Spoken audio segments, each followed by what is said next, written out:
PlayChoice-10 was really cool. Essentially, this was an arcade cabinet that would house up to 10 different games from the Nintendo Entertainment System.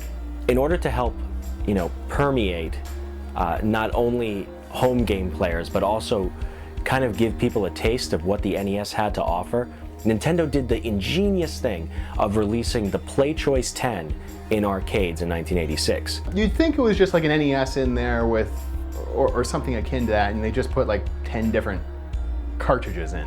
You'd think it'd be simple as that, right? Nope. Instead, they were actually on cards that were plugged into the machine on the inside.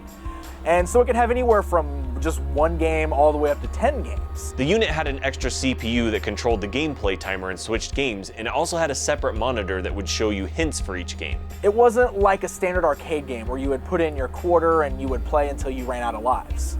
Instead, a quarter actually bought you a certain amount of time on the machine. So you could actually cycle through a couple different games if you wanted to within that time allotment. I believe a total of about 54 games in various formations within the 10 allotted spaces were available to play in arcades. The cool thing about this is that Nintendo would like let people know these games are coming out even before the console. And so you walk into arcade, they would just put in a new ROM board with a new game out of the 10 slots, and on the top of the arcade machine they'd screw in something like this. It'd say, new game, Ninja Gaiden. So it would invite you to go try out the game. If you were new to the NES, this was a way to get your feet wet with it.